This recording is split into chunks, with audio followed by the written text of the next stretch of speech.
Good morning. Welcome to the lecture of Professor Covic and his colleagues from the University of Auckland, Jackman Lin and Seho Kim. So this presentation will be, or this lecture will be focused on the wireless power transfer, especially on its power applications. So welcome, and Professor Covic will start.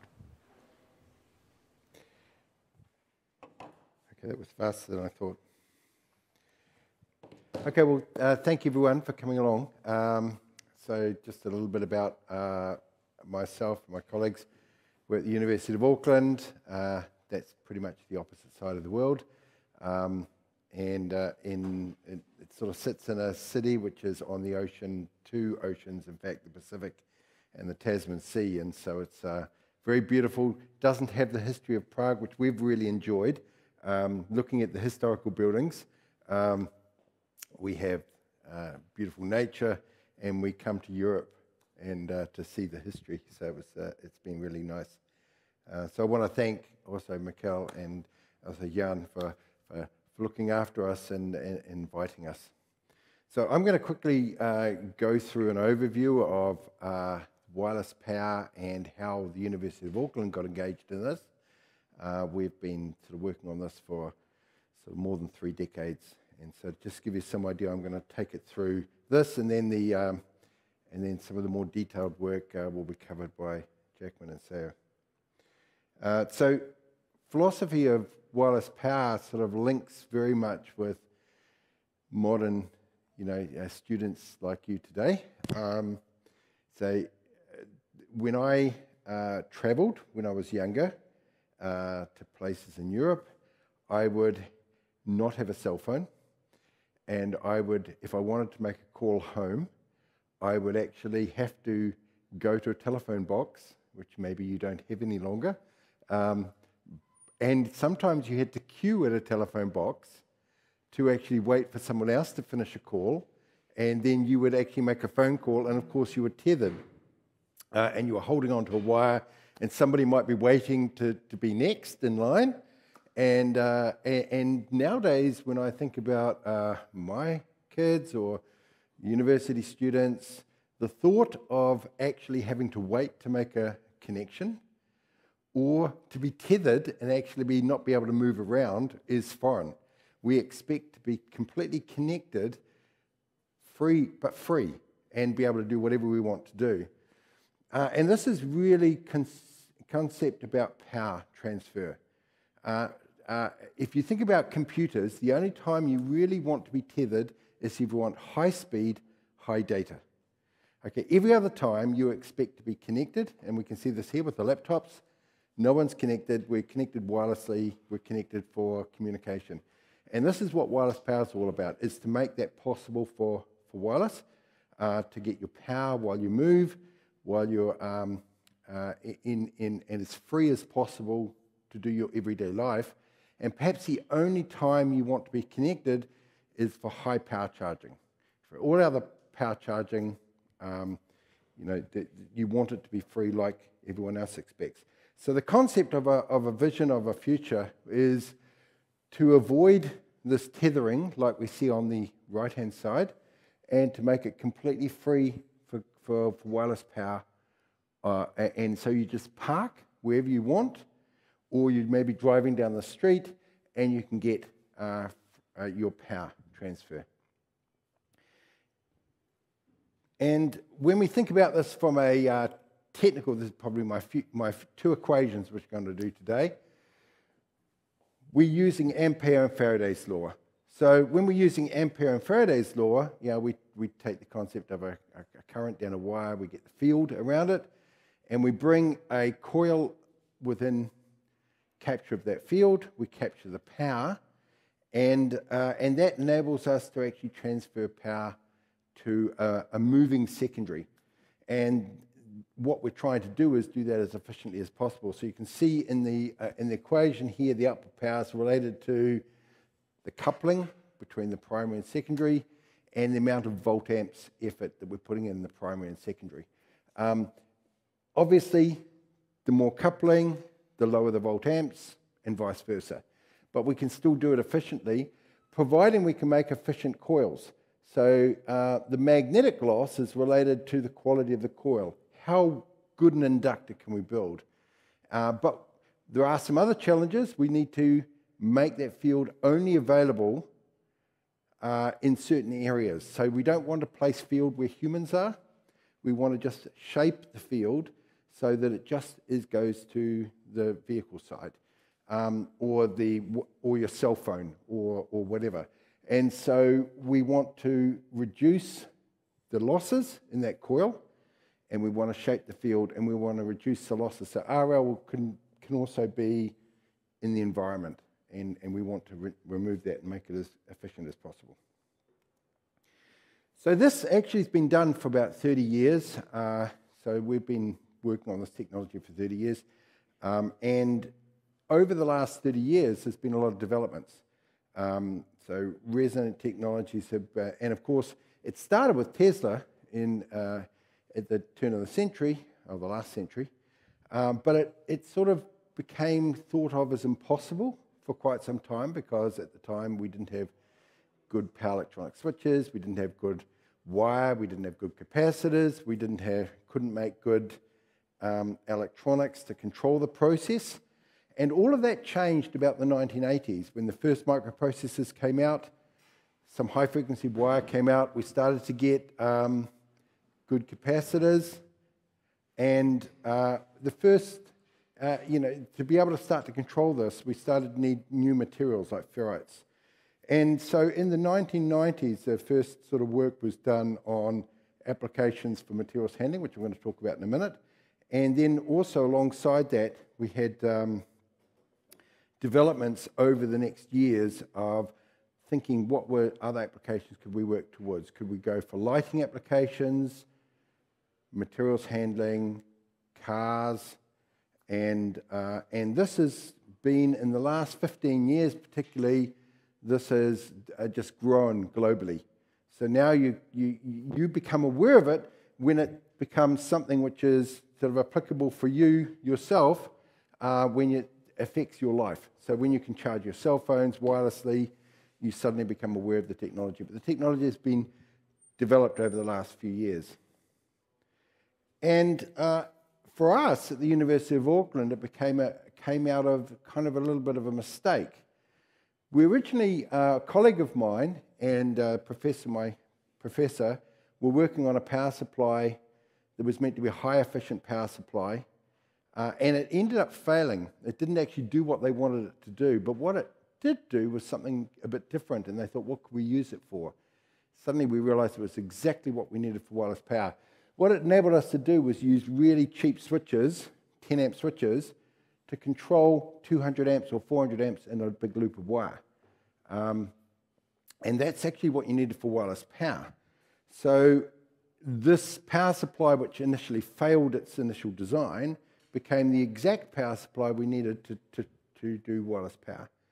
So we decided to showcase this in the early 90s to industry and say this is the future of transportation. We had a little vehicle, which you can see in the back here. We would stand on this vehicle and it would go backwards and forwards on the rails and tell everyone and school children, this is the future.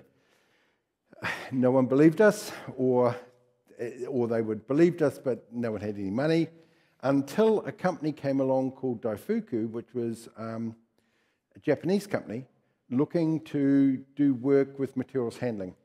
Now, actually, they came along thinking they were looking at maglev.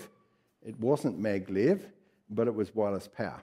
And as they became to understand this, they said, okay, if you can prove to us that you can develop this technology, if you can give us what we show on the right, and transition what we were showing them to this, then they would take the technology up.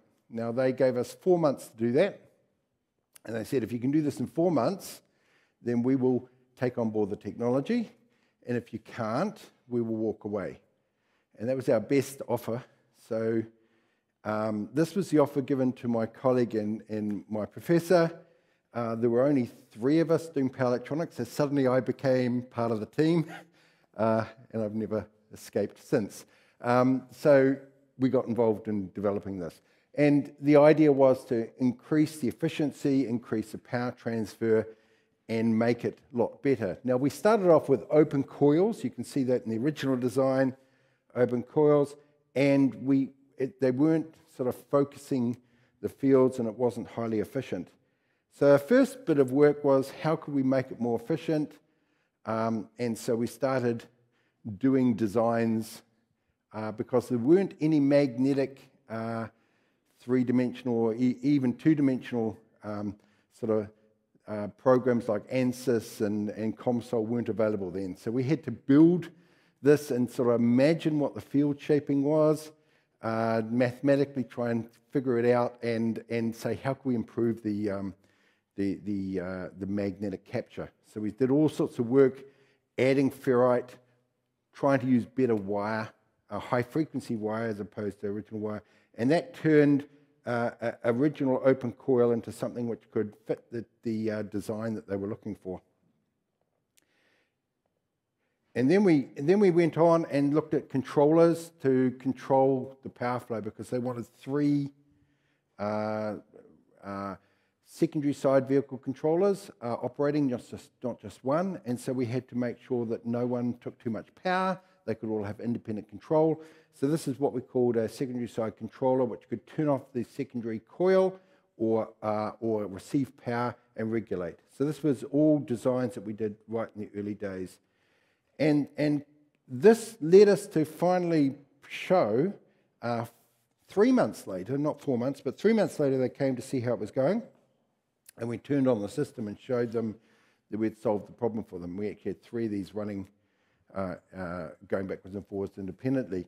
And what it did is it solved a problem that they had in industry. So the industry problem was that they were doing materials handling where they used brushed power. So very much like the slot car sets, you know, in industry, they've got the brushes that go along there. And if they move or jump, you get an arc or a spark. This is not a good idea in a paint fume area where it could explode. So they wanted to solve the problem of transferring power within very dirty environments. Now, the only option they had at that stage to move away from brush power was chain. So they had chain-driven systems, but they were very clumsy and a lot of maintenance required.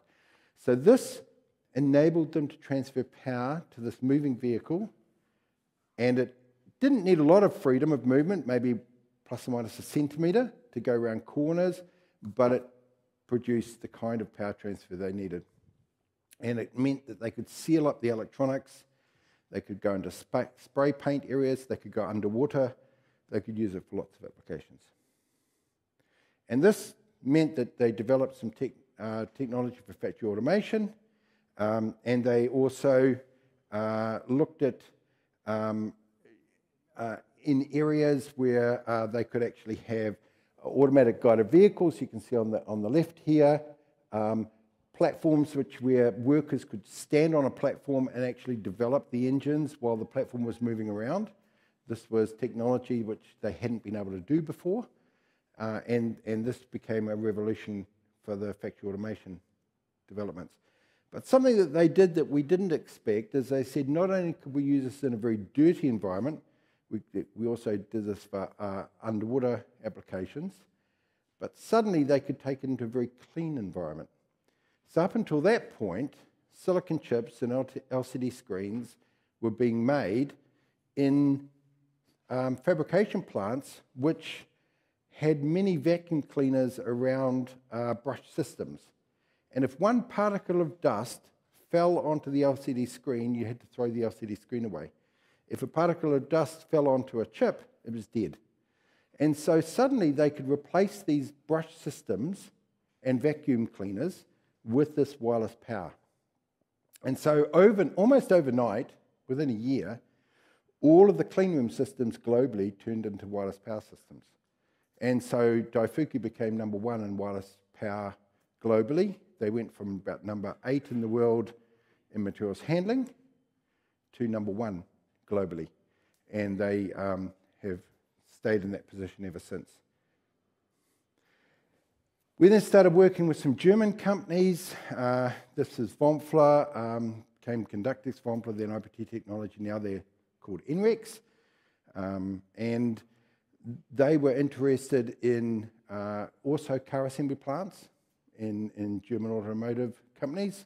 And so all of those became, you can see Audi and BMW here, similar kind of systems where they're transferring power or they've got moving platforms where people can work on them. And this again was very, very helpful for a very dirty environment, transferring power wirelessly. And other applications were, for example, roadway lighting. This has become mandated in tunnels in Switzerland and the like.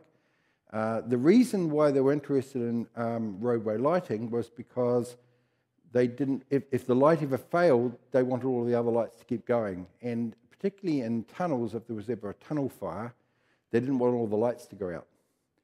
So they wanted all the safety systems to be lit up. So you could lose some lights, but all the rest of the lights keep going. And so these were starting to be used in tunnels, you can see, to give guidance for the lane keeping, but also in areas where you've got quite a lot of ice or snow build up on the road, and previously it was all reflector. Now you can start to see that the lights are actually driving lights, and you can see where the lane is even under a reasonable amount of snow and ice. And so having done this kind of materials handling application, the next question we were asked was, could we develop automated guided vehicles with a little bit more movement, so not so constrained or the like. So here was the first one that we looked at, and that was in Disney. Disney came to us and said, could you create a little car for children to drive in? Children love to drive just like their parents. And previous to this, it was all diesel motors. And so we said, okay, what would you like? And they said, we'd like about 1 to 1.2 kilowatts, 800 watts for the sound system to make it sound like really loud, but 200 watts was to drive the car so that when they put the foot on the pedal, it didn't go very fast. So it was very safe. So all of the power was really to make it look and sound like a vehicle. And so we developed the system. We had for materials handling here, and we had multiple coils on the vehicle side to enable us to tolerate the misalignment of driving. So when the kids were driving, they were driving and they were wandering across the road. Different secondaries would pick up the power. Now, why was this important? And you can see in this next slide, the issue if you only have one. So if you only have one, when you're allocated, you can see where the AGV there, it's highly guided between two wires. So you can see the two wires here. And when it's driving between these wires, you can see it gets power. But if it moves away from those wires, you lose power. So this is why we had to have multiple secondaries on the car for the children car to tolerate the movement. But that's a lot of extra systems on the vehicle to tolerate movement. So the question that they asked us from industry was, could we improve the situation without adding too much complexity to the vehicle? So one option was to change the system to a three-phase system. On here you can see what something we do with our students. We have a raceway track. You can see the 6 wires across it, and the students are driving, but they're not very good drivers, so they drive on the edge of the road, and they are racing each other for points, which they transition to grades, and they also race against the staff. But they're not particularly good, as I said, at driving, so they tend to, you see them driving on the edge. But what we have here is a three-phase system now laid out, giving you more tolerance. So as opposed to the sharp drop-off in power, and when you're centered, you can see that we can transition and have a lot more power across for wider tolerance. So that was one option, was to make it more complex on the ground side. The other option was to look at the vehicle side and say, without adding a lot more secondaries, could we actually get better use of the power that's available? So one of the things you can see is that, of course, field that we're capturing for the power transfer is a vector. So when it's just above the wire, the field is very horizontal. And it's ideal to pick that up with a horizontal coil, and it captures the field going horizontally through it. But when the secondary is in between the wires, you can see that, that the field now is vertical. And so you want a coil which will capture the vertical field through it. So you've got a loop of wire, the field's going through it, determines how much field you capture. And we were looking at this and saying, well, actually, if we added these two together on one system, then you can actually have the wide tolerance driving. You've actually not added extra secondaries, but you've added two coils on the one secondary you've got, one that's collecting the horizontal and one that's collecting the vertical. So horizontal and vertical, and the field vector, of course, is changing depending upon the position of the vehicle as it moves laterally relative to the wires. It's picking up vertical fields or horizontal fields. They're all actually present, but now what we're trying to do is capture those fields, both fields, to get the tolerance. Having done these materials handling systems, we wanted to take it into stationary electric vehicle charging systems. The first of these was a system that we did in early 90s, which was at a geothermal plant. And you can see the charging in the video. You can see the charging station that we built for this application. So you've got a ground side pad, and you'll see on the secondary, here's a whole pile of secondaries. Now, it's a bit like the Disney car. But in this case, it was to get a lot more power.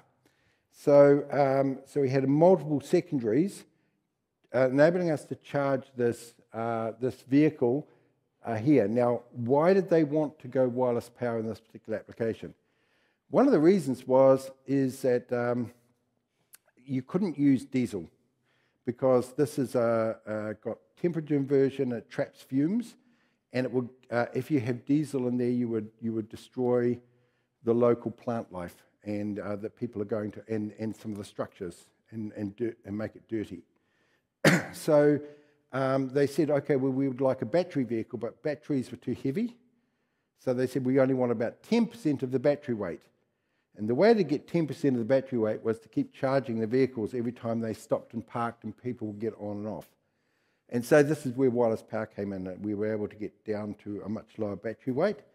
But the challenge is that we had to seal everything up because the atmosphere here is like liquid acid and it eats away at everything. So you have to seal everything up to make it work.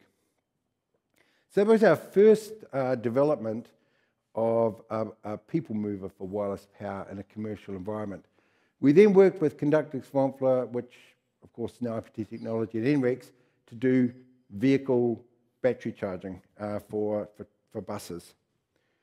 But it became so complex and difficult at that time because technology wasn't hugely accepted to actually install these systems.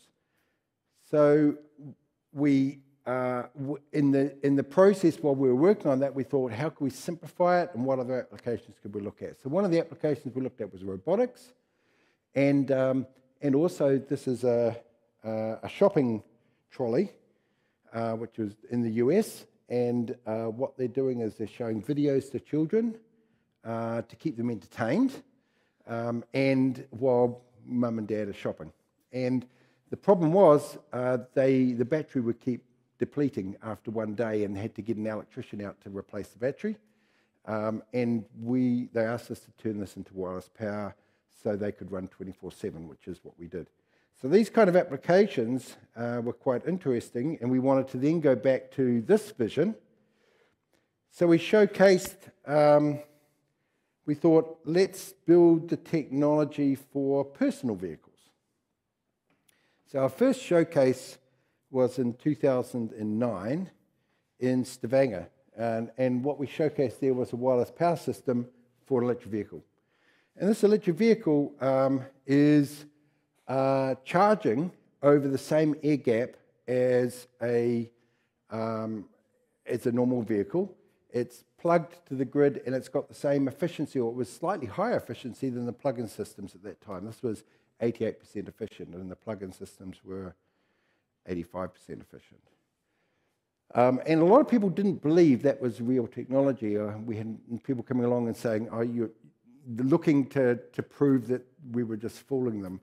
Today, of course, it's accepted, but at that time, and we're only talking 14 or 15 years ago, it really was unbelievable. And what we had to do when we started looking at this technology was solve a number of other problems which car manufacturers are interested in. For example, we wanted to make sure, and we weren't aware at the time, of the challenge of standards and the challenge of emissions regulations that were going to be to make sure that fields would not be where humans are. So we started looking, and suddenly tools like ANSYS and COMSOL and JMAG and these sort of things were started to become available. We started to look at our magnetics and say, how could we improve it? What could we use these tools for? And we started to look at what kind of fields were being generated around these pads. And you can see here, we noticed that we could do something about these fields out here, because these are fields which could potentially be existing where humans could be. So I'll just go back one. And we wanted to remove that, and so you can see that we then designed some additional work on the shields, and we could cut those leakage fields down to quite a considerable amount to actually shape the fields. And this began the first step to say, hey, we think we could actually take this technology into personal vehicles and we could commercialize it. So we went back to our partners who were industrial partners, and they said at the time, no, they didn't believe that they were ready to commercialize. So they said we could start our own company. So we started our own company called Halo OPT. A year later, it was bought by Qualcomm, and now it's owned by Witricity.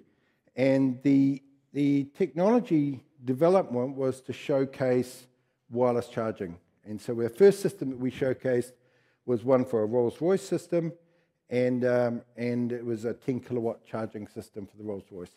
And it was it went around the world for a whole year working. In fact, they had 3 plug-in systems in the wireless system. The 3 plug-in systems all failed after 3 months. And the wireless system worked for the whole demonstration year, and they were very happy with it. And when I first started thinking about this, I thought, hey, we can, not only do we have a system which can work for private vehicles now, we should be able to get this onto cars. I never anticipated how much work it was to work on standards. So standards you think will be technical, but often are very political. And so we started thinking about what was needed for standards, and the first thing that we know that car manufacturers like is they want everything to be zero cost, zero weight, 100% efficient, and that's a challenge. So they want very simple coil systems. So we developed a number of simple coil systems for vehicles. One is a circular coil, which of course, if you can see the fields come from the middle, and they just sort of come up vertically and then drop down to the other side. Another coil system we did was like a figure 8. It causes the fields come from one side, and in the middle of the pad, it's horizontal and then drop down. These are the kind of like the sine and the cosine of the simple coil topologies. And one of them is more localized, and the other one is a bit more freedom of movement, and there are applications for vehicles where you want it to be highly localized when it's parking, and applications for vehicles where you'd like to provide power when it's moving, and you'd like to have more freedom of to pick up fields. And so when you look at the actual areas where they actually collect power, you can see that this is highly localized circle. This one's got twice the area of power capture, but this actually is using a similar amount of wire and a similar amount of ferrite. It's just different designs. So we presented these two designs to standards, and they said, well, can you make them work together? And you found that, of course, this one at the center is vertical fields, this one at the center is horizontal fields. So you have to sort of push them off center of each other to make them work or capture power. And they became options for car manufacturers. Largely the circular is preferred for just stationary applications because it's highly constrained. And that's quite good. But as soon as you look to dynamic applications, this one tends to be preferred. And then, of course, standards are demanding that we push the power level. So initial standards work is sort of up to 3, 7, 11 kilowatts. But more recently, they're saying, hey, we'd like to go to higher power charging, like everyone else does with plug-in. We'd like 50 kilowatts, 75 kilowatts. So as you push the power levels up, you have to start finding where are the hot spots, where are the areas which we haven't looked at before, where little losses were before and you could tolerate them, but now suddenly they make everything hotter. And this works on new designs for laying out the electronics, laying out the magnetics to avoid hotspots, which Jack, I'm sure, will talk about a little bit later. And then you have to start thinking about safety.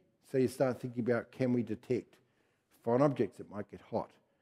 Can we ensure that the fields beside the vehicle are safe for humans? Can we ensure that if a human tries to crawl underneath the vehicle, we will shut off?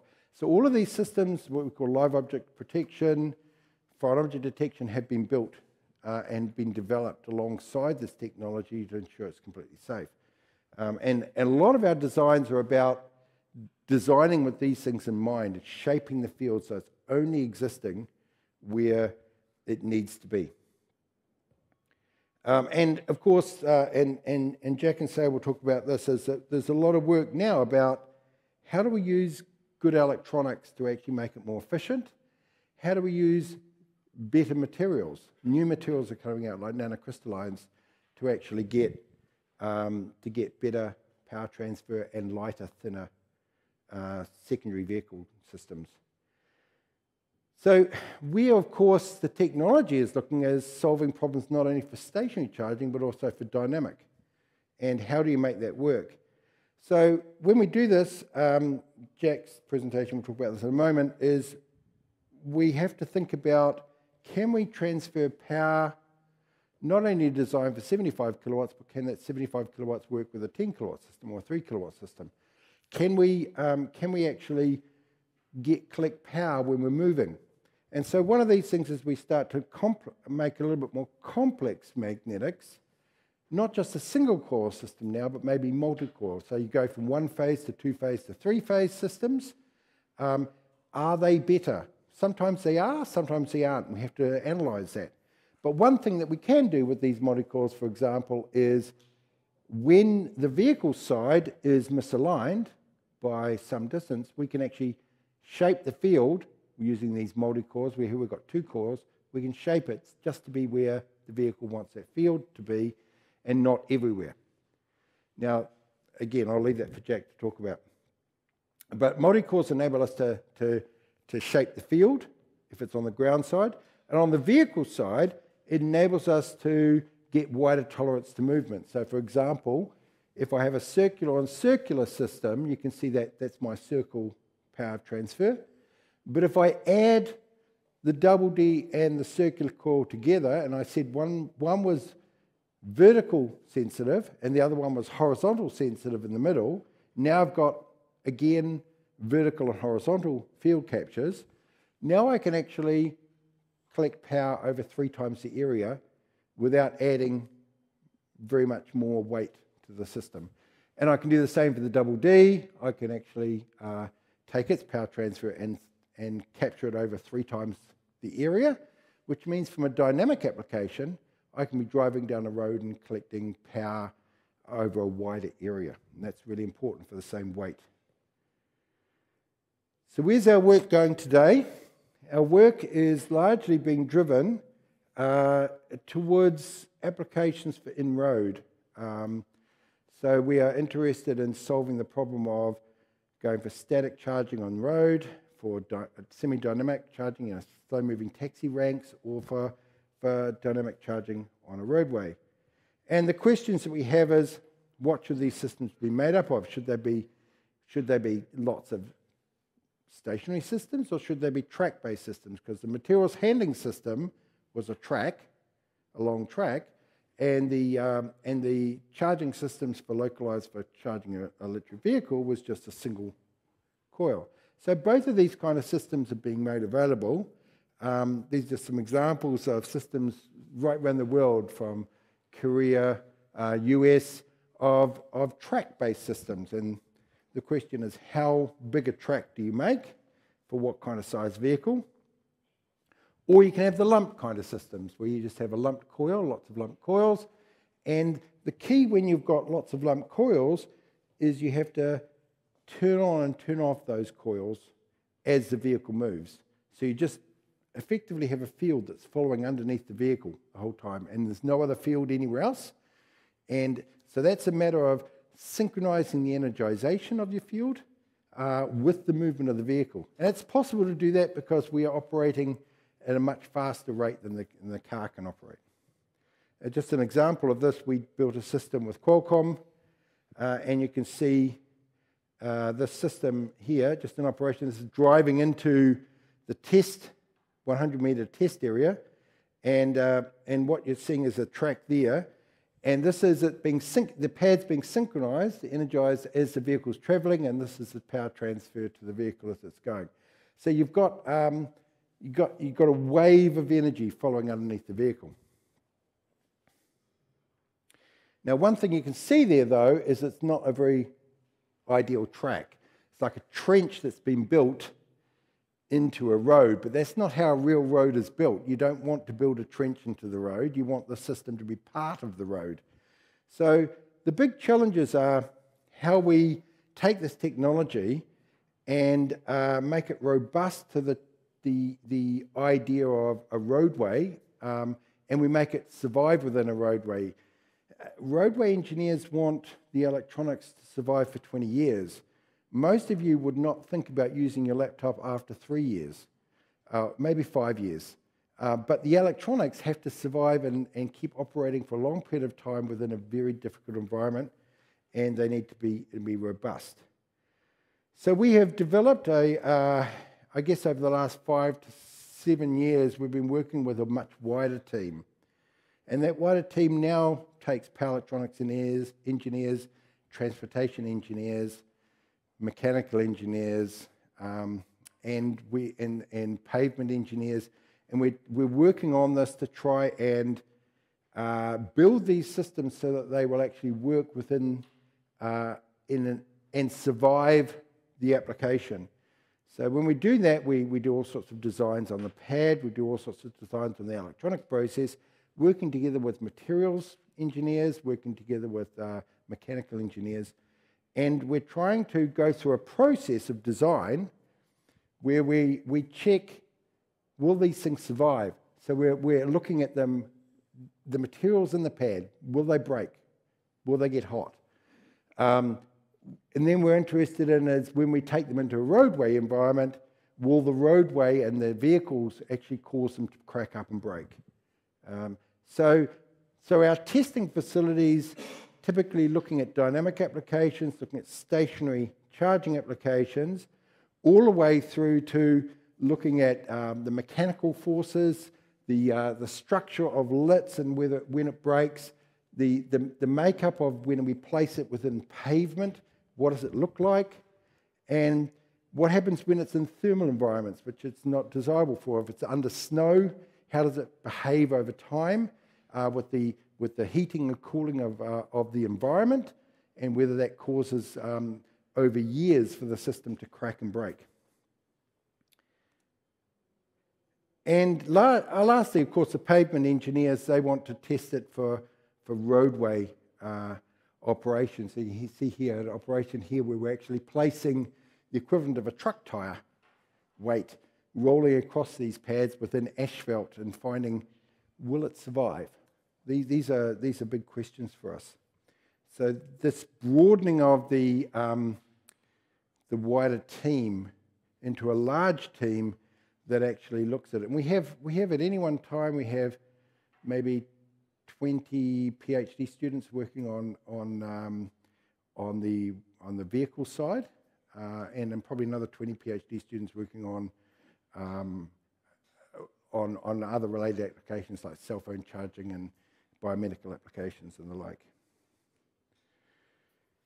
So for my point, which I wanted to come to before I hand over to the more technical discussions by Jack and Seho, I just wanted to sort of pitch that this technology of resonant wireless power has sort of been developed or redeveloped over the last 30 years. It started off materials handling, and it's actually basically taken over or pretty much most materials handling applications. If they're very dirty and very clean, they've got wireless power systems operating today. All of your silicon chips, the LCD screens, all your phone stuff is all built in wireless charging systems. And we've been privileged to be working with those companies who have done that. But most people don't know about that because it doesn't affect your life. So where people are starting to become aware of it is when suddenly their toothbrush is being wirelessly charged, their cell phone is being wirelessly charged. Again, one of our teams, we created a company called Power by Proxy that now is known as the wireless charging team from Apple. And so all of the products from Apple and all that stuff is coming from a team which were originally a company that we launched out by Power by Proxy. And so these are starting to roll out in everyday life, but the most challenging one has been the electric vehicle one. Electric vehicle one is so challenging because to put it on a car, there's a lot of safety requirements, there's a lot of challenges you've got to make sure that you design for. And when I first started this, I thought 5, maybe 10 years, okay, 15, maybe 20, and we're getting pretty close now. The first wireless charging systems for electric vehicles are rolling out right now, and we're pushing now towards heavy-duty and medium-duty vehicles. So this is really kind of where the technology is starting to roll with lots of companies now. So, okay, that's it from me. I'm going to hand over to Jack and to Seho, and they will continue.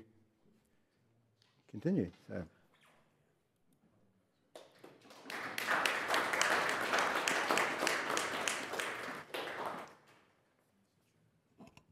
Thank you, Grant, for a very interesting presentation.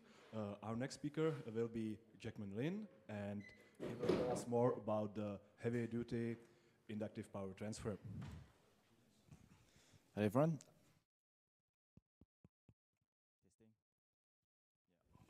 So my name is Jackman. I'm also from the University of Auckland, and I'm a lecturer. Today, I'm going to give you a presentation on the design of heavy-duty wireless power transfer systems and talk about what challenges there are and the opportunities that we have as the designers and the challenges that we're going to solve. So just to give a slight introduction to my presentation, first, I want to talk about the inductive power transfer system itself and give a quick overview of it. Grant's done a great job, but his one has been a bit more overview on the history. I'll be talking about how we can actually create a future-proof system, because we've been working on this technology for a long time now, and we can't keep thinking about what we are going to be designing for the systems that are coming out now. We need to be thinking about systems that we're going to have to design for 20 years down the track. In particular, I'll be focused on the topics of magnetic interoperability and power class interoperability. And if I have time, I might talk about some bidirectional inductive power transfer as well. So, in this room, I hope most of us know by now what inductive power transfer is. But in case we need some updates on some terminology, I'll give three very quick slides. So in inductive power transfer systems, most typically we have two magnetic coils which are placed in proximity to each other, which means that there's going to be some coupling factor between these two coils. And it's this coupling factor which enables us to transfer power wirelessly. The key difference between inductive power transfer system and what we would say buck converter or boost converter is that these magnetics have the potential to move. And therefore, the coupling factor would change. And this complicates the matter in the design of an IPT system, because the IPT system is not just the magnetics, it is also the power electronics that needs to create the sinusoidal waveforms and also to rectify the sinusoidal waveforms in order to actually transfer the power. Once we have the coils designed and the electronics designed, it is relatively straightforward to actually determine how much power we're going to transfer. And this is typically done through something we call a quality factor when we deal with straightforward single coil to single coil systems, which would likely be what's coming out these days. The key thing to understand is that when we design these two coils, they require a certain amount of volt amperes to be energized in order to couple the required power across this large air gap. So therefore, when we design these systems, it's not just about the shapes of the coils, it's also about the amount of electrical energy that we can actually energize these coils with and the coupling factors that we design them to be. As Grant said, the perfect IPT system costs nothing, weighs nothing, and takes up no space. But there's more to it than that. Our OEMs also want 100% efficiency. They also want no magnetic interference. They also would want it to not get hot at all, and also to deliver constant power regardless of where these magnetics are. On top of that, they also want you to be able to regulate this power from 0 to 100%, all while maintaining this perfect efficiency, and to also work with existing systems and systems of the future. We all know that this is impossible, so we are going to have to make some trade-offs. For us, in the inductive power transfer system, there are many parts of the system where we can actually make these trade-offs. So for example, we can talk about the trade-offs that we can make in the design of the magnetics. Real magnetic systems are going to have some coupling factor. Given our large air gap, this coupling factor will be relatively low. And if we move these pads, there's going to be a change in coupling factor. This change in coupling factor impacts our design of the power electronics.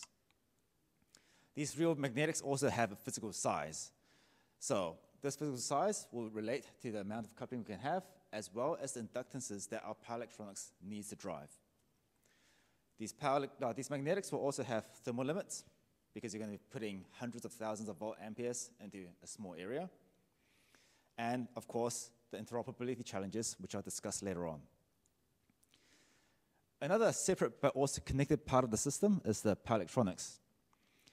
Real power electronics will cost you some money and will also take up space and weight. On top of this, these power electronics will also have losses that they'll be designed for. And combined with the design of the magnetics, these losses could be managed through a cheaper design if we optimize the design of the magnetics, or the cost of these power electronics could increase quite significantly. And on top of that, we still haven't even talked about power regulation. Finally, there's also going to be some compensation involved, because inductive power transfer is a resonant system. The more volt amperes we need to transfer the amount of power that we need to transfer, the more compensation we're going to need. And this all adds up to the overall cost of the system. So we'll talk about some state-of-the-art IPT research at the University of Auckland and where we're going to from here. As Grant's discussed, standards have often been developed for these low power scenarios. In our case, low power is about 10 kilowatts. Our work at the University of Auckland has, over the last decade, focused on supporting these standards developments. And as a result, we can easily transfer these tens of kilowatts with relatively high efficiencies between, well over 90%. But we also know that these standards have been released for a long time. So the question is, I'm going to ask you this, why have these systems not been deployed in real life? All right. Well, at the University of Auckland, we think that in order to get a system out there in real world is more than just about delivering power across a large air gap. It's also about offering future-proof and good value assurance to the customers who are actually buying your product. This means our system needs to be easy to use, it needs to be reliable, it needs to be future-proof, and it needs to have a low cost of maintenance. On top of that, it needs to be safe, and as a bonus, bidirectional power transfer is preferred. It turns out it's very hard to meet all of these additional requirements on top of the high efficiency and low cost. So the question we ask ourselves in our institution is, how do we design a system which is future-proof? In research, a lot of institutions design an IPT system. They take their power electronics and they take their magnetics and they optimize everything at once. Unfortunately, in real life, that's not how this works. In real life, you may buy a car-side system from manufacturer A, say Skoda, or you can, and then you buy a ground assembly from a different manufacturer, say Siemens. Oh, whoops. Now, you drive to a different country, there's a different ground side, or a BMW wants to park over your Siemens system. How can we make sure that this works? And this is the challenge which I think is holding this deployment of these power IPT systems for electric vehicle charging. So, how can we design systems that are magnetically interoperable with existing systems and with future systems? How do we design systems that are power class interoperable with existing and future systems?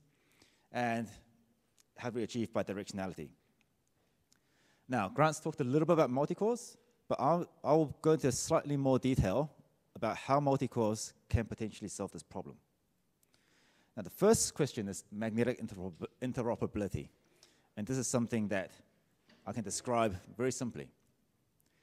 The most popular magnetic topologies in the world, without a doubt, are simple circular pads. Why? They're easy to build, they're easy to understand, and they're cheap. But, as we've discussed earlier, if these pads become misaligned, the coupling factor between these magnetics will drop. This means we have to decide on certain things. Right? If the coupling factor drops, do we accept a drop in power? Or do we have to design our system differently in order to ensure constant power over the full misalignment? Another issue, as described, is a mix of topology. If our ground side is designed to be a circular coil, and then our vehicle side has a figure-of-8 coil, then as we misalign our pads, our coupling actually increases. So on the left-hand side, in this scenario, there will be no coupling between the ground and the vehicle. Now on the right-hand side, the coupling will be very high. What we can see here is a problem, right? If we are forced to park in an offset manner to charge our vehicle, then the user experience of charging a vehicle fails. So we don't want this. We want the users to feel like they're able to park over any pad in a well-aligned position and receive full power. So at the University of Auckland, we design multi-core pads. Now, what Grant hasn't said earlier is the technical requirement of these multi-core pads is that the two coils, in this case the two yellow coils, are designed in such a way that they have no coupling to each other. And there are multiple ways to achieve this. When they have no coupling factor with each other, what it means is that we can now place separate power electronic units to drive each coil individually, and they will not affect the compensation networks or the power electronic switching waveforms that of each other, whether they're energized, in phase, out of phase, or individually turned off. This gives us the ability to build a magnetic field depending on where the vehicle is, regardless of the topology of the vehicle magnetics. And this effectively solves the issue of magnetic interoperability.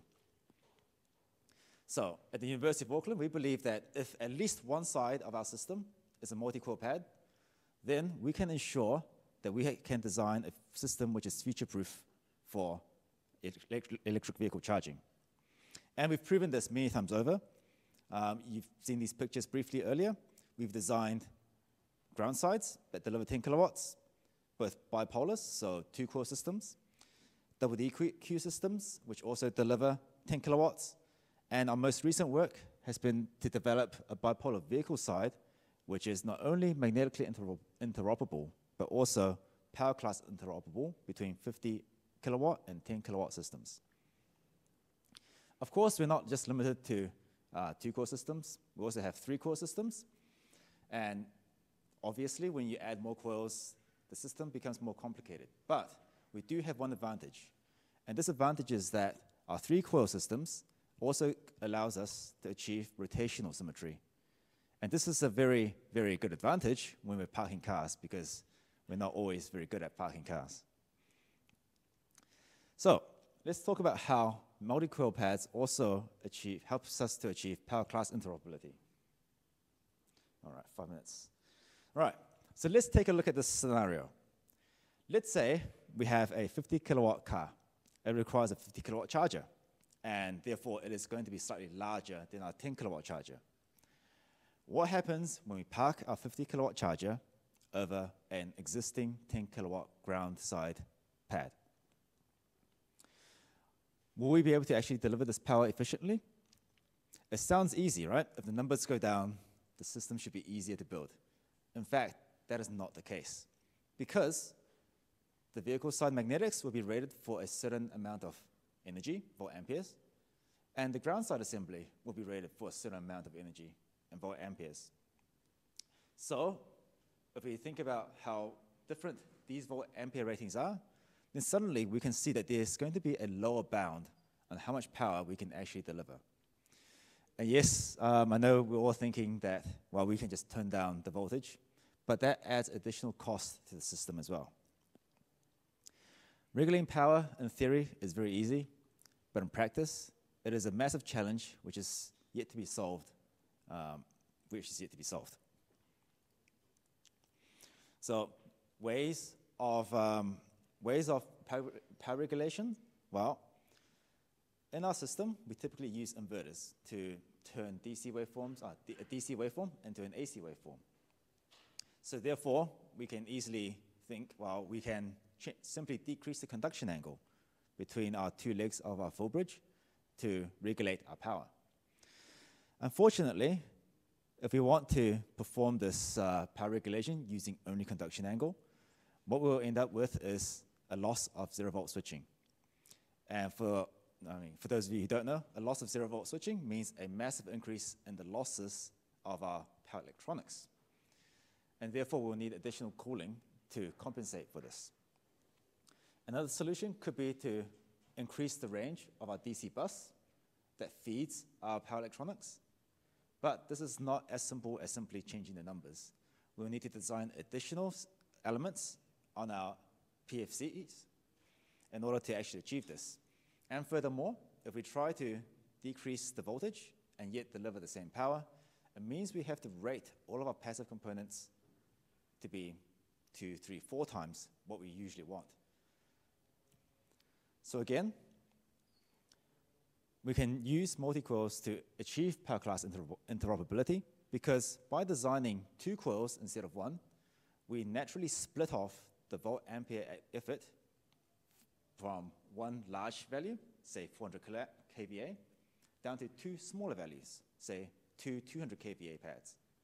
And because they are designed to be decoupled, we can turn one or perhaps more of them off if we have more coils, in order to more easily control the amount of power we can transfer at high efficiencies.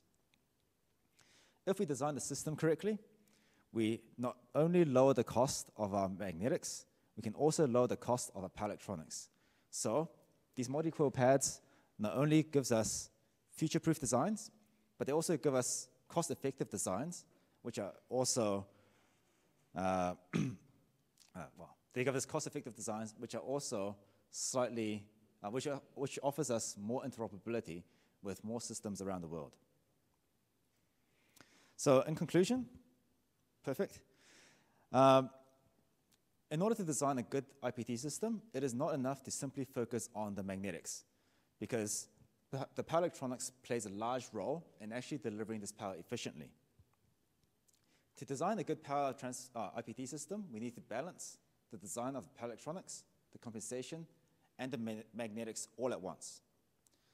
And although current systems are designed to be simple to understand and easy to build, in the future, we believe that the multi-core system is going to be absolutely essential to ensure a future-proof system which people can use maybe 10 years after they've even bought it.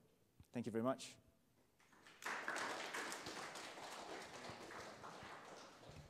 Thank you, Jack, for some overview of the main issues which we need to deal with in the heavy-duty systems.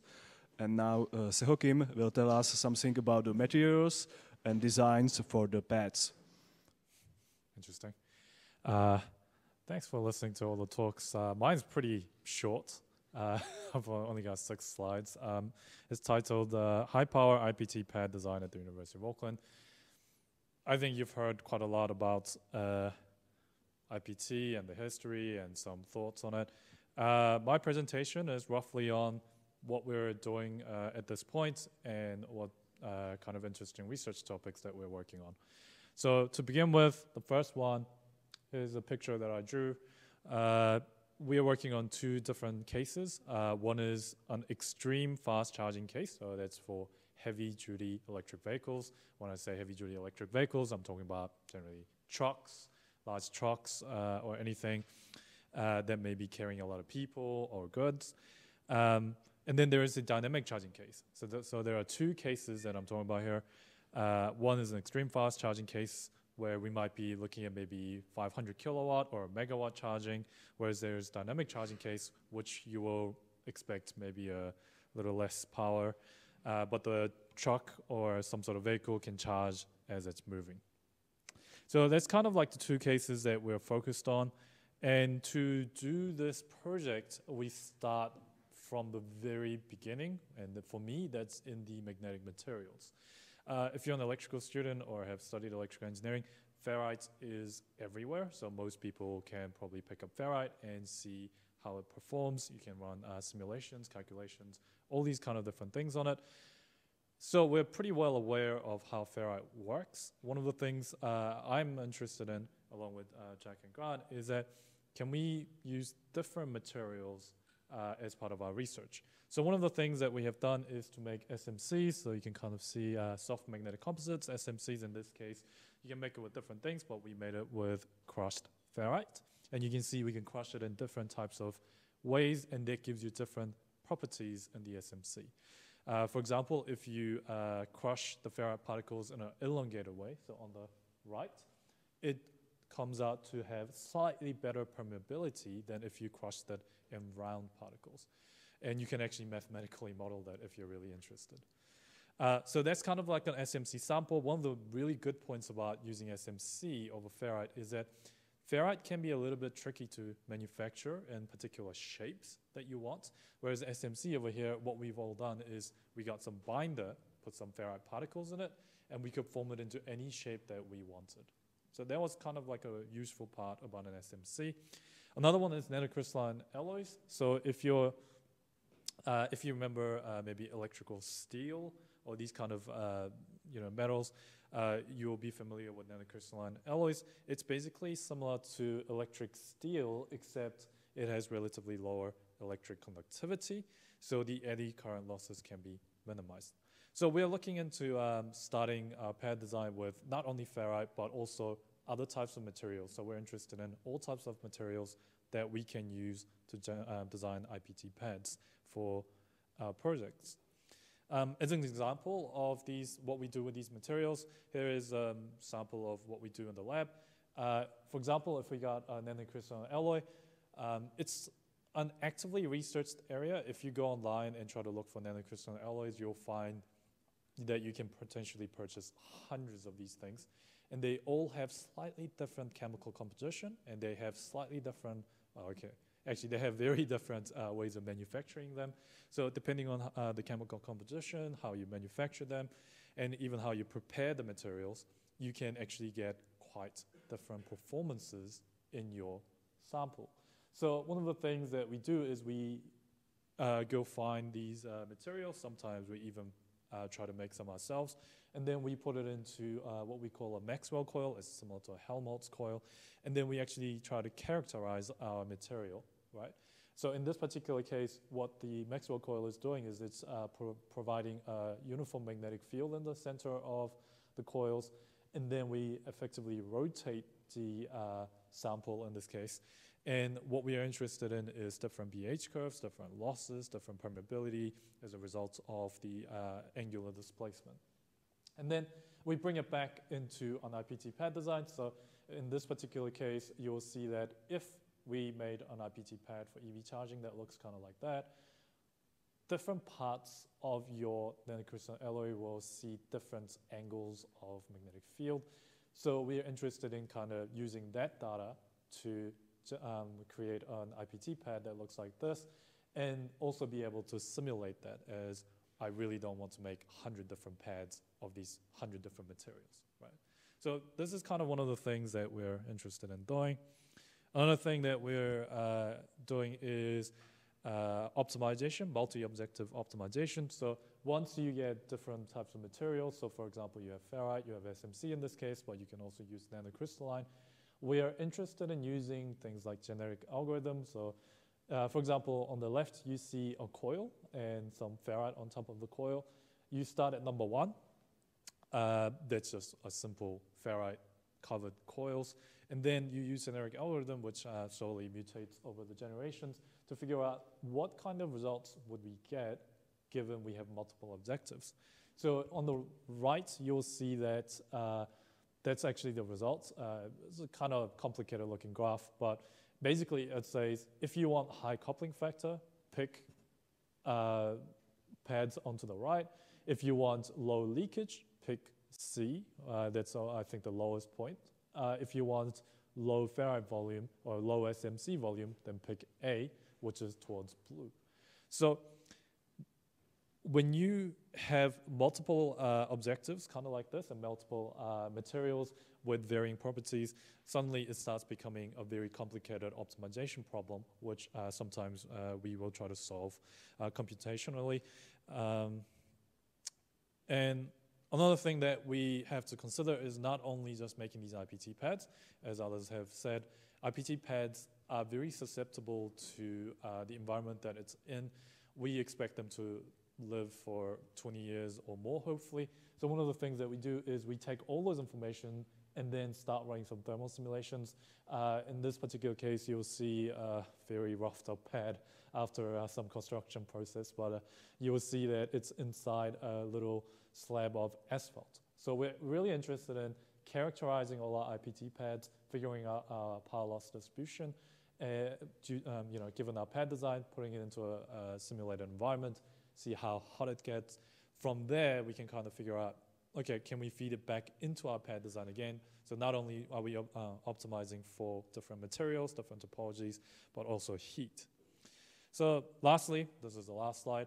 We're also really interested in stress. Obviously, if you have a Class 8 truck, that's, I don't know if that's the same here, but if you have a huge truck on the road and that goes along the road, it's going to put a lot of stress onto the asphalt and also the pad itself. So one of the things that we're interested in is how much pressure does external environments apply onto our pads. So we do a lot of simulations and actual experiments to figure out what is the mechanical stress that's going into the pads, and this also feeds back into our pad design. So each one of those slides that I've shown you today is actually kind of more or less a research topic that we are actively working on in our university. And yeah, I think that's pretty much it from me. I'm happy to take any questions as needed. Thank you.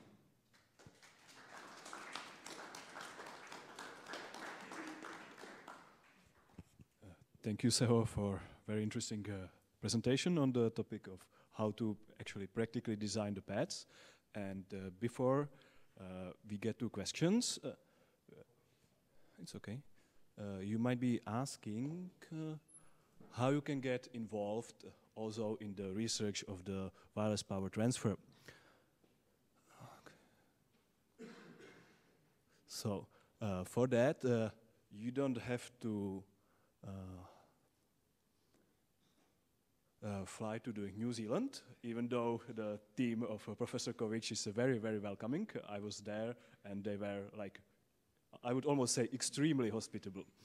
So, but you can also choose some of the topics which we offer at the Department of Electric Drives and Traction, and these topics focus also on the wireless power transfer.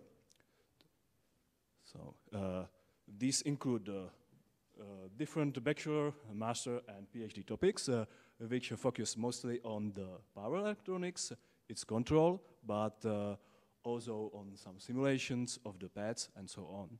So if you are interested in this, please just send me an email, and I will also publish these topics soon at our webpage or in the university system for the thesis topics. Okay, and now we can get to the questions. So it will be a bit tricky because we have one microphone. So if you have a question, just raise your hand, and I will go to you.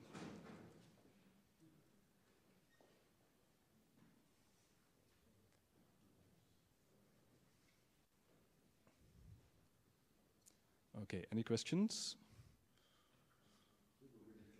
Yeah, you were very good. So you may want to plug it back so you can connect. Okay, so maybe I have one question. Yeah. Thank you very much for the presentation. My question is, where do you think that the development will go? Like, do you think that the wireless charging of e-vehicles will really develop, or maybe it will end as a kind of end branch of the development? Okay, I will just for the recording, I will repeat the question. So my colleague is asking, where will the development of the dynamic wireless power transfer will go? Whether it will actually end up in the roads, or whether it's just like potentially just a dead branch of development. Okay, so there's a number of applications for dynamic.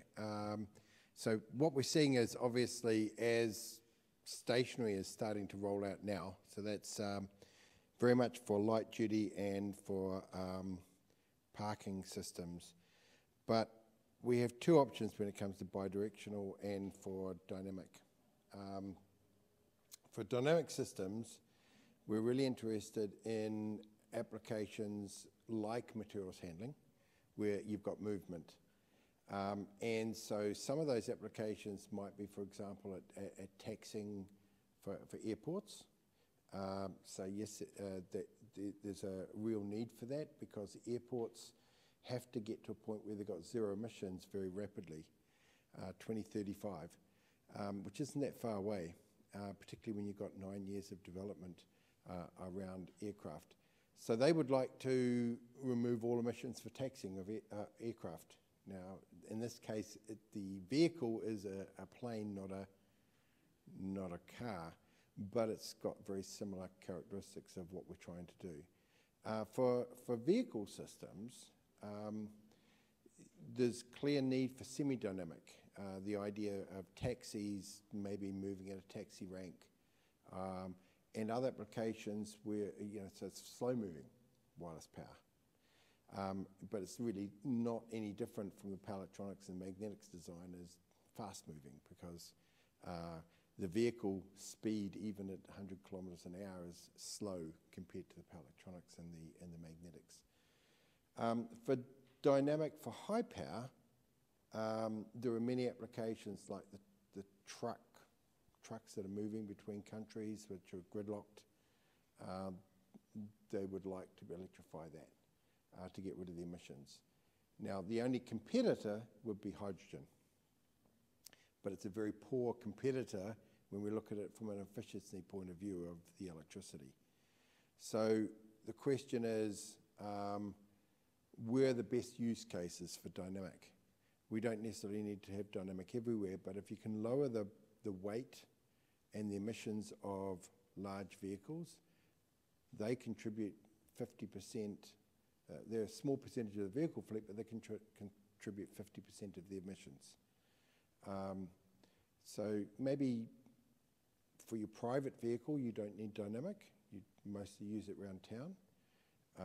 But for fleet vehicles like taxis and the like, there's a goal for using it. And you can start to see already with the Tesla robotaxi that the idea of being able to have no driver and to be able to charge wirelessly means that system is completely autonomous and can just keep moving.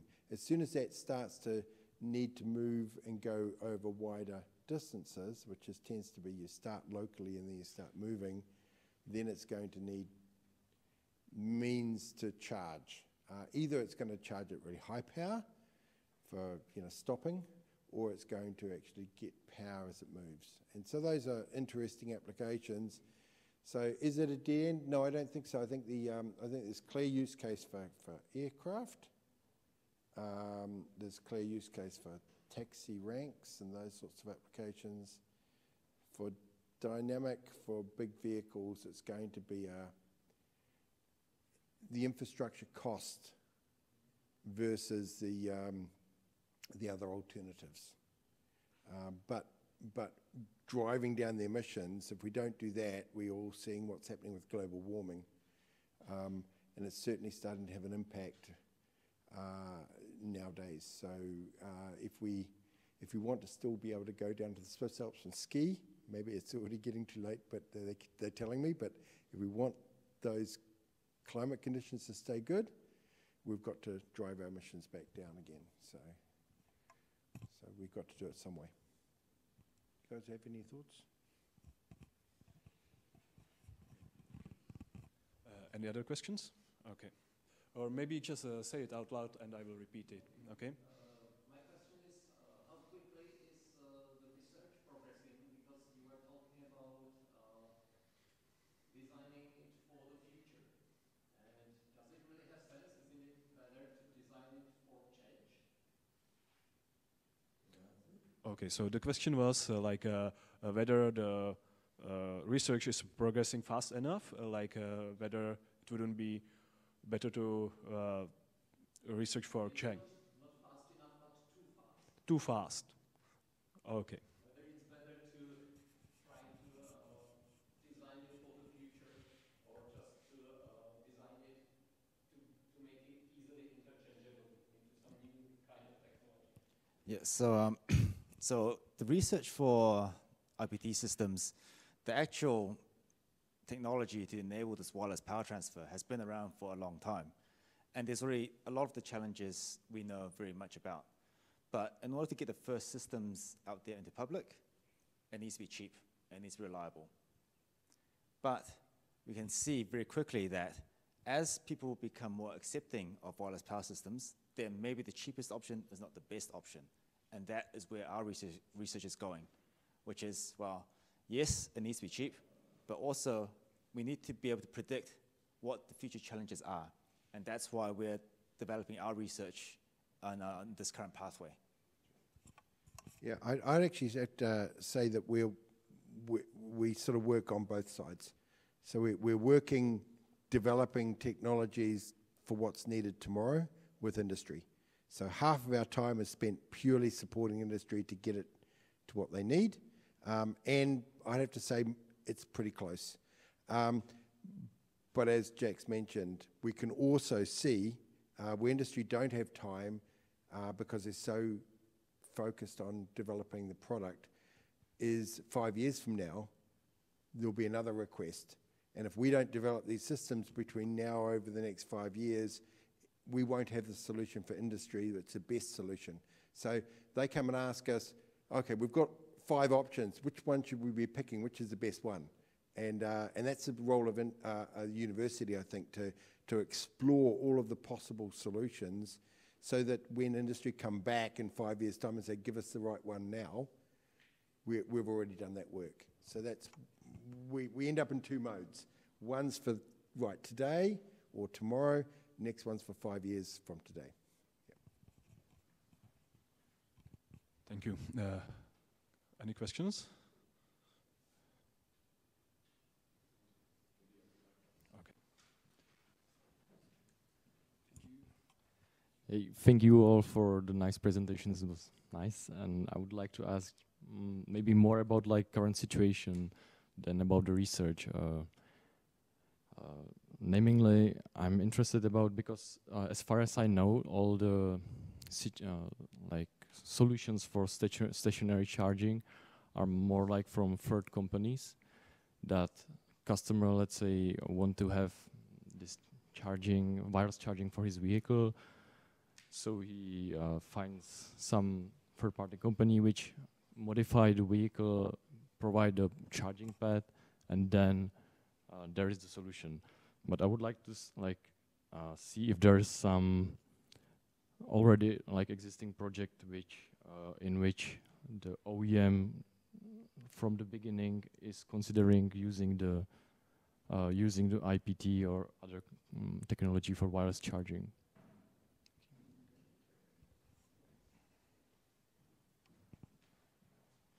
So I think the answer is yes, but only just now.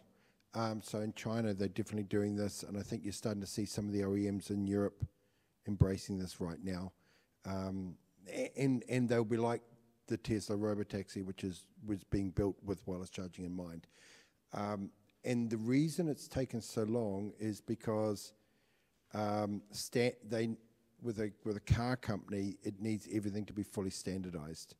Now, we standardized maybe 5 years ago the wireless charging system, but what needed to then be standardized was the communication system.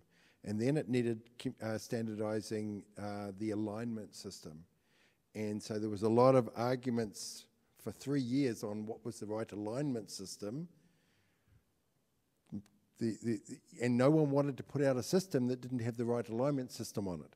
So here, you've got to get everything completely completed before car manufacturers are going to say, okay, now we know if we put it on our system, it will work with everyone else's system, and we won't suddenly deploy something with something that's not right. So it's taken a while, but I think we've now got that at the standards level. So everything up to about 11 kilowatts is pretty well standardized now. The work of standards is looking at systems all the way up to 500 kilowatts now. So for the next vehicle systems, 25, 50, 75 for light-duty vehicles.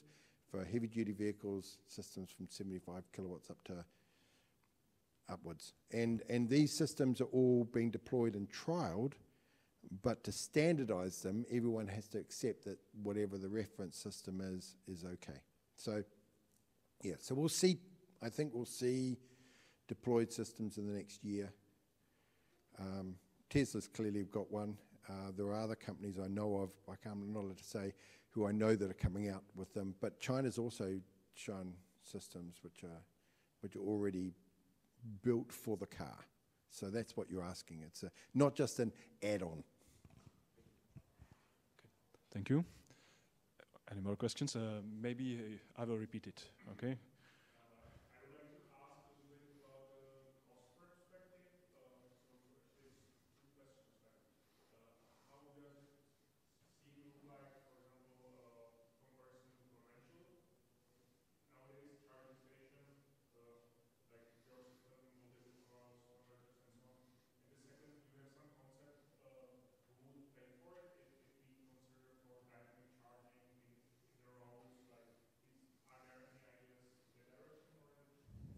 Okay, just for the record, the first question was the comparison of the cost of the wireless charging system with the classical cable charger, and the second question was how the billing or who would pay for the dynamic charging.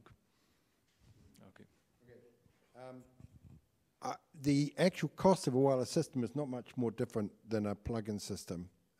If you think about what a plug-in system consists of, for the AC charging, for example, it's essentially exactly the same. They go to higher frequency. They have a closely coupled transformer because they need it to have safe isolation as well. What becomes very expensive on the plug-in system is the plug. We all see what the problems with plugs are when we look at our cell phone plugs and what we do to those, and we accept. And we generally change our plug when it starts to give us a little bit of a shock. which you can't have for a car. So you've got to put a lot of cost into that plug. So I think the problem that you're going to have with a wireless charging system is initially it'll come out be a bit more expensive because you've got the development cost that everyone wants to get back. But in principle, after a very short amount of time, I think we'll see it selling at the same cost as a plug-in charging system. And for all the reasons that it's really no different in terms of the power electronics.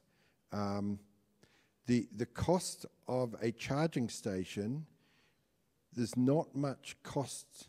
I mean, the electronics is not a very big part of the cost. It's the cost of a charging station is the cost of digging up the ground and putting in the connection to the grid. So actually the power electronics, whether it be plug-in or whether it be wireless, maybe that's 15% or 20% of the cost. All the rest of the cost is that man labor to install it and connect it to the grid. So I almost, with a charging station, we're going to see it's pretty much similar cost. For dynamic, so that's why the research topic. The question is, what is the right system to go into the road? So there is a lot of options that companies and companies that are in close proximity here. NREX, that's in Poland, Electrion, who are based in, who've got sort of facilities in Cologne and the like. These systems are similar but very different, and the installations are different, and they're not tested against each other. So standards have got to work with them, and before you can drive the cost down, you've got to come up with a design that says, standard says, this is what they all need to work to. So I think those costs will come down. At the moment, they're all, so what will be the costs of a system? I think there's been a lot of economic papers on this that show that it's beneficial to do it now, even with the systems we've got. And it's beneficial for all the health. I mean, even without even taking into account the payback for health, which of course is it requires the economists to actually look at what that means. But from an infrastructure cost and from the efficiency of the fuel cost, whether it be a brushed or wireless system, electrification of the vehicles is a good idea. But I think from a rollout perspective, we need to agree on what the best system is. And that's going to be the next 5 years of discussion, I think, in standards. It'll be very interesting. But that's probably going to be the big argument in standards, is for dynamic. What should it be? And can we drive the cost down? You can't really drive it down until you've made a decision on what it actually has to be finally. And then you can push the cost down. I think companies like NREX can do this. They're used to making systems which as lower cost as possible. I can't remember if I've covered all your topics, but I've tried my best. Okay, thank you. Did it cover your questions? Did it cover your questions? Okay, great. Any more questions? We have time for like one more. Okay, no more questions. Thank you, Grant, Jack, and Seho, for your very interesting presentation. And thank you very much.